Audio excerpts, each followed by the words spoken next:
साथियों नमस्कार, स्वागत आप सबों का। बिहार स्टेट को लेकर के, बिहार शिक्षक बहाली को लेकर के 7वें चरण में 2-3 प्रश्न जो हैं अभ्यर्थियों के मन में हैं, उन प्रश्नों को हम लोग यहाँ शामिल करेंगे। डोमिसाइल नीति, साथ ही साथ ऑनलाइन सेंट्रलाइज बहाली और दूसरा महत्वपूर्ण बात बीटेट। 7वें चरण के पहले बीटेट अभ्यर्थियों में घोर निराशा है, असमंजस की स्थिति है। लगातार अभ्यर्थी सचिवालय में जो है बीटेट के लिए आवेदन भी दे रहे हैं। उन सभी मुद्दों से हम लोग आपको रूबरू करवाएंगे। सबसे पहले विधायक संदीप सौरभ, जो कि पालीगंज से विधायक है, उन्होंने विधानसभा में क्या मुद्दा उठाया था 7वें चरण को लेकर के, आप पहले सुन ले, फिर हम लोग इस पे जो है स्पष्ट रूप से चर्चा करेंगे। बीटेट उत्तीर्ण सभी अभ्यर्थियों के लिए 7वें चरण की बहाली हेतु 2014 से 2021 तक सभी रिक्तियों को जोड़कर मार्च महीने में अधिसूचना जारी करने की मांग करता हूं। इस बहाली में ऑनलाइन व सेंट्रलाइज प्रक्रिया अपनाई जाए तथा डोमिसाइल नीति लागू हो।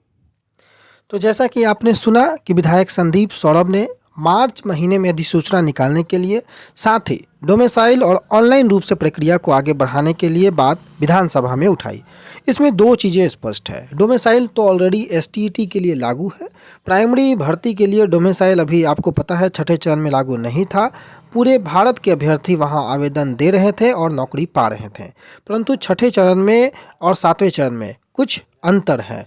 और 7वें चरण में अगर एसटीईटी की बात करें तो एसटीईटी में जो फॉर्म भरने का जब नोटिफिकेशन आया था, उसी वक्त इस बात का उल्लेख था कि केवल बिहार राज्य के निवासी ही यहाँ पर फॉर्म अप्लाई करेंगे।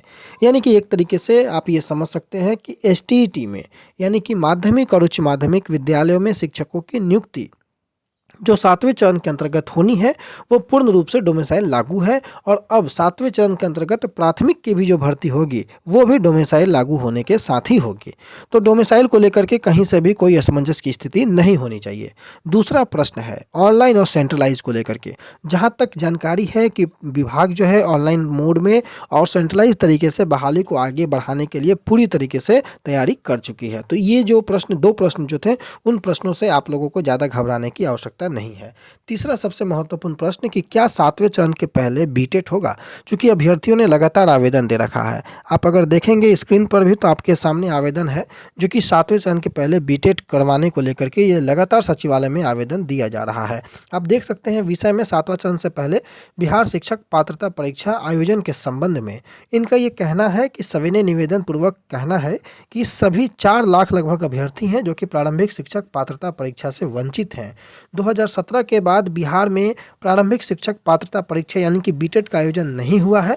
माननीय उच्च न्यायालय के आदेशानुसार बिहार में 6ठे चरण की प्रक्रिया प्रारंभ होने से पहले बिहार प्रारंभिक शिक्षक पात्रता परीक्षा का आयोजन किया गया था।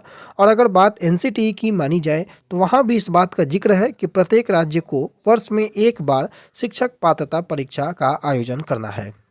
और इन्हीं सभी बातों के साथ 7वां चरण से पहले शिक्षक पात्रता परीक्षा, प्रारंभिक शिक्षक पात्रता परीक्षा का आयोजन करवाने हेतु अभ्यर्थियों ने आवेदन दे रखा है। और लगातार आंदोलन जो है वो भी हो रहे हैं 7वें चरण के नोटिफिकेशन के लिए। और दूसरी ओर मुख्यमंत्री से लेकर के सचिवालय तक आवेदन दिए जा रहे हैं बीटेट, जो 4 लाख अभ्यर्थी जो वंचित रह गए हैं उनको मद्देनजर रखते हुए। परंतु क्या बीटेट 7वें चरण के पहले होगा और 7वां चरण का क्या उस पर प्रभाव पड़ेगा? जहां तक हमारी जानकारी है बीटेट 7वें चरण के पहले नहीं होने वाला है। इसलिए आम अभ्यर्थी जो कि 7वें चरण के लिए हैं वो इस बात से नहीं घबराएं। परंतु जिन अभ्यर्थियों का बीटेट पर जो है ध्यान है, वो लोग आवेदन दे रहे हैं, अपनी कोशिशें हैं वो जारी रखे हैं। परंतु जहाँ तक जानकारी सचिवालय से निकल कर आ रही है, बीटेट को लेकर के विभाग अभी मूड में नहीं है। आने वाले समय में देखना होगा कि विभाग की क्या मंशा होती है, लेकिन अभी तक, जब तक मैं ये वीडियो क्रिएट कर रहा हूँ, तब तक बीटेट को करके विभाग गंभीर नहीं नजर आता है। परंतु फिर भी जो कुछ भी अपडेट होंगे आप लोगों तक पहुंचाएंगे। तो जो मुख्य 2-3 बिंदु थे, डोमिसाइल नीति लागू हो गया, ऑनलाइन सेंट्रलाइज तरीके से प्रक्रियाएं आगे बढ़ेंगी। अब बीटेट को लेकर के घबराना नहीं है अभ्यर्थियों को।